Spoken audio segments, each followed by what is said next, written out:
We're now with the Nashville Convention Center, the Music City Center. Councilman Stein's with us. And Charles, if you could introduce yourself and your colleagues and then make whatever presentation you like. Certainly. Thank you, Mayor. With me today is from our authority board, Leo Waters to my right, and then Heidi Runyon, our Director of Finance of the authority.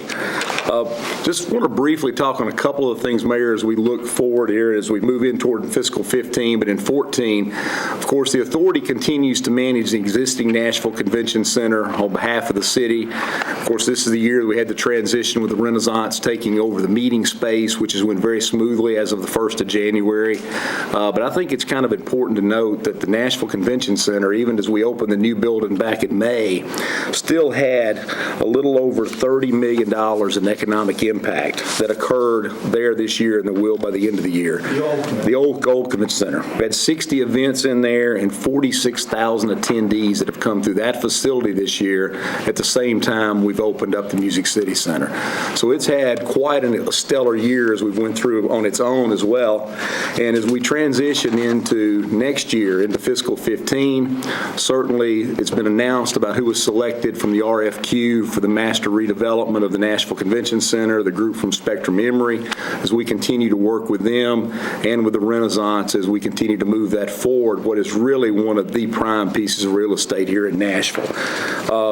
Fortunately, from our budgeting standpoint, as we go forward on the Nashville Convention Center, Mayor, we've been very good stewards of the money at the center for a number of years, and so we're going to be able to utilize any fund balance we need to finish up those operations this year, this next year, as we transition over for Spectrum Emory and with the Renaissance.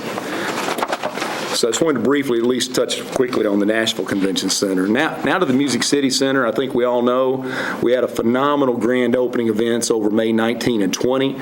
Over 15,000 local Nashvillians got to come in on that Sunday and experience the building. Mary, you kicked it off that morning with your walk around the facility. And so since that time, we've continued just to see an awful lot of activity in the building. We're now projecting that for fiscal 14 that we should end the year a little bit north of 300 events and right at $295 million of economic impact between July and June. And for a building to get open, we purposely ramped up very slowly those first few months. So even in the summer last year, we only had a few groups in. Since that time, I mean, it has really been just one group right after the other. One of the things that we've heard from all the customers in this first quarter of calendar 14 is every group that's been in the building on a national trade show level since January has set an all-time record attendance. People love coming to Nashville. And so we've had some phenomenal groups coming through, continuing to come through as we continue to move forward. I mean, this year alone, we've got, of course, this week alone, we've got the women's Final Four that's in the process of moving in the facility right now as we get ready for the games coming up this weekend, but with Attorney Town and other activities that's going on in the building. How much of the building do they utilize? They're actually utilizing 3 of the 4 exhibit halls. The Attorney Town takes half the exhibit space, which is an open to the public event on Saturday, Sunday, and also on Tuesday on the finals day. But something that a lot of folks do not understand is that in conjunction with the Women's Final Four is also the Women's Coaches Association holds their annual meeting. One of the reasons the Women's Final Four couldn't consider Nashville prior to the Music City Center was that there was not a place to hold that conference. So we also have coaches from all women's sports at the NCAA level holding their annual convention in conjunction with the Women's Final Four. So they take up most all the meeting space and an exhibit hall on their own for clinics and things that the coaches are doing. I want to just real briefly talk a little bit about one of the things that we've really tried to do and be very prudent with this year as we've started this year off is talking to and reaching out to folks in the community to come in and get a chance to experience the building. Proud to say that to date this fiscal year we've had over 80 local nonprofits that have utilized the building in some shape or form, whether it be for a meal function or just a public session or whatever it may be, and that's been over 34,000 attendees through the end of March that have come into the building from our local nonprofit community.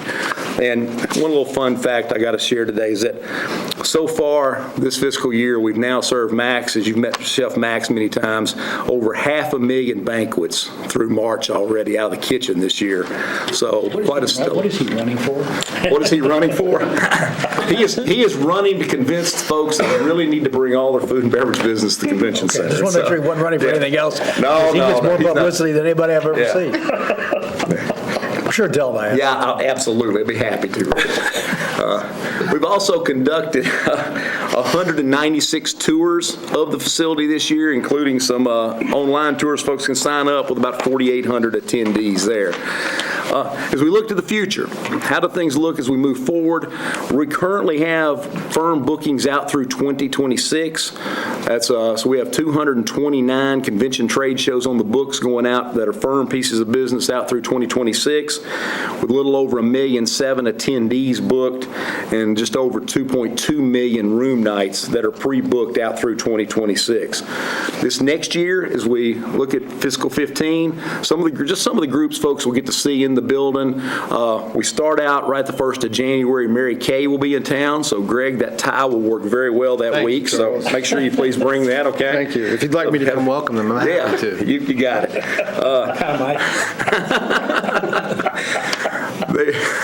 They'll be Careful. Be Yeah, careful. I'd say.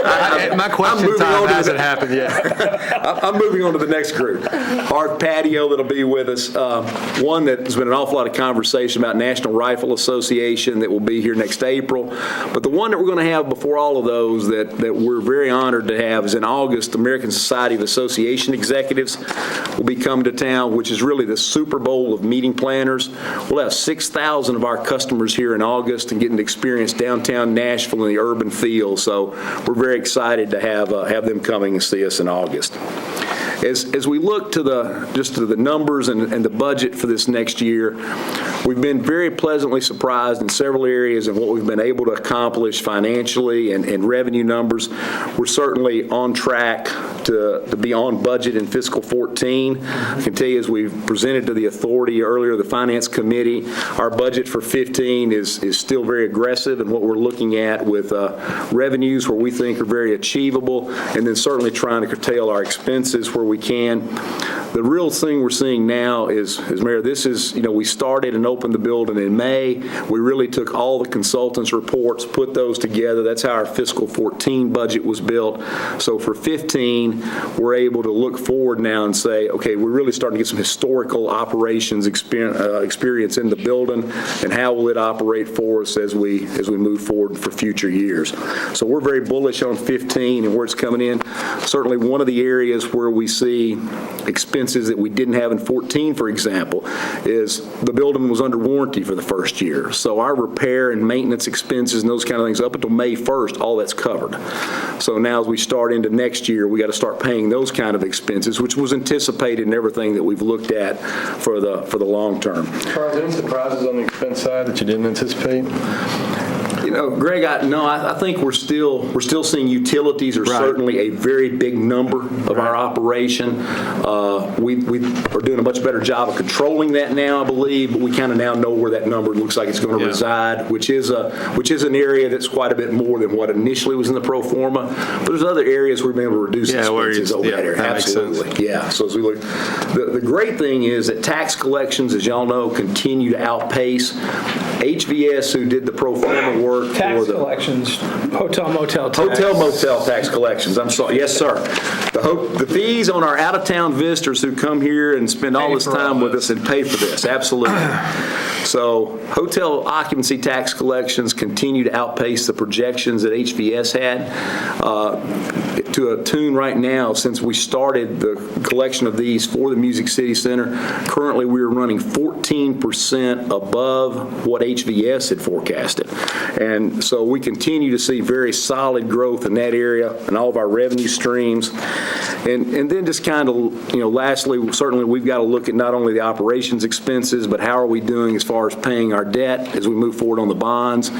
And I'm pleased to say that in fiscal 15, we certainly see that we're going to have a surplus of revenues over the expenses to cover not only operations, but to cover the bonds for the Music City Center and along with the hotel payment we have. So we feel very confident going into fiscal 15. We'll continue to, I can promise you, to be good stewards of our money with Mr. Waters and company there watching on my shoulder. We have much of a choice there. I get you a pink tie, Leo. That's what I need to do. But certainly certainly happy to take any questions. I may have ran a little long. I apologize. I would just closing and say we've got a phenomenal team of staff at the Music City Center, about 225 people working very hard every day to take great care of our customers coming to town. And the reviews have been quite a hit thus far, and so we expect that to continue and will continue. So certainly any questions you may have. Well, just let me highlight, because I think it's a good thing to highlight, is that for fiscal 15, your total revenue is essentially $71.5 million. That's correct. All right. Expenses are essentially $65 million. Yes, sir. So you add in the Music City Center bond expenses, our commitment to for the Omni development, yes, sir. and then the operating expenses for running the building were essentially $10 to $11 million ahead. Yes. Absolutely. That's kind of the good news that I wanted to stress. Yes. And then if you look at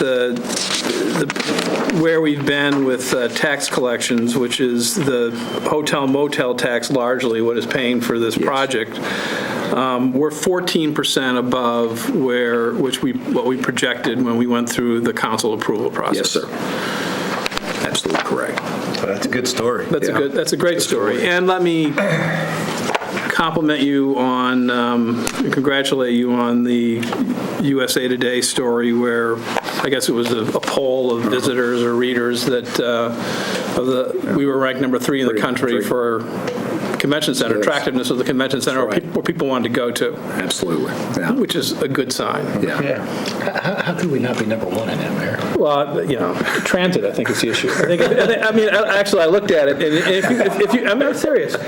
You look at the cities that were above us, and they're cities that I like very much. Indianapolis is about where we are when it comes to transit, and they're kind of going through the same sort of things we're going through. Boston is 2, right? And Boston has an elaborate transit system, and one of the key successes of their convention center is its accessibility from the airport by a variety of transit. I think you can get there on a boat. And then you go down the list of the others, and almost every one of them has transit related to the center. And in the USA Today article, if you looked into, there's several of them where they actually talk about that. Denver being one. Yes. So I believe That's I've why. taken the boat from the to the. I have taken the boat. I think I got seasick, as a matter of fact. Up there for a Red Sox game or one of the World Series games. I don't think it was World Series. I think it was. Yes, sir. I know the Omni's been a huge success, and they're doing great, and I'm sure that partnership with you is working fantastic. Do we need more full-service hotel rooms? Well, Greg, absolutely. I mean, we've got groups Does that are. that help you? It absolutely helps us, and it helps the city as a whole. I mean, as you look at when we're out competing against other cities, and you're trying to get groups in, and you've got groups that only have 2,000, 2,500 rooms on peak, and they're in 10 and 11 hotels, they can go to our competing set of cities, which are primarily Atlanta, New Orleans, Orlando, Right. and they can be in 3 hotels, so 3 to 4. So, I mean, we know we need more full-service hotels. I mean, there's certainly a lot of speculation. Yeah, right, We'd like right, to see some of that certainly move forward. Our customers are telling us we need more hotels. That's what I was interested in hearing about. I mean, our focus groups and the customers I'm talking with daily, I mean, it's the hotel inventory is a concern. If there is a concern right now on the horizon, it's that lack of, let's just call it full-service hotel rooms that are within proximity to the center. We've got a great downtown, very walkable downtown, but when you have to start shuttle busing an awful lot of attendees, that's something they may not have to do in another city. So again, the beautiful of the building and all the great things we have going in the city can quickly become a competitive disadvantage if they're having to move people a great distance. Got it. Yeah.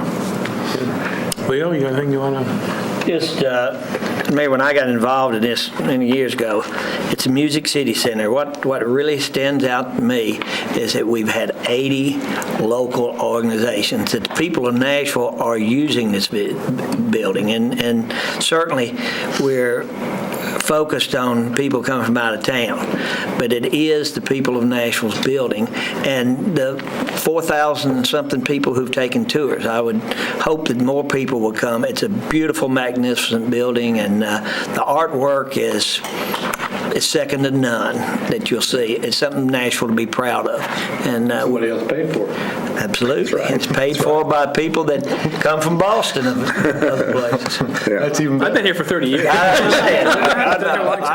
know. Come now. Well, thank you for all your hard work, and thank you for the hard work and successfully opening a very big building and doing it. I can't imagine it have gone any better. I mean, there are always going to be challenges, and today's a nice day because we spent a lot of time working on this project, and it's nice to be able to project that we're going to be above where we thought we were going to be. But it was definitely worth doing. I thank the authority, great members for hanging in there and working hard on this, and everyone involved. But good work. Thank you. Thank you. Thank you. Thank you.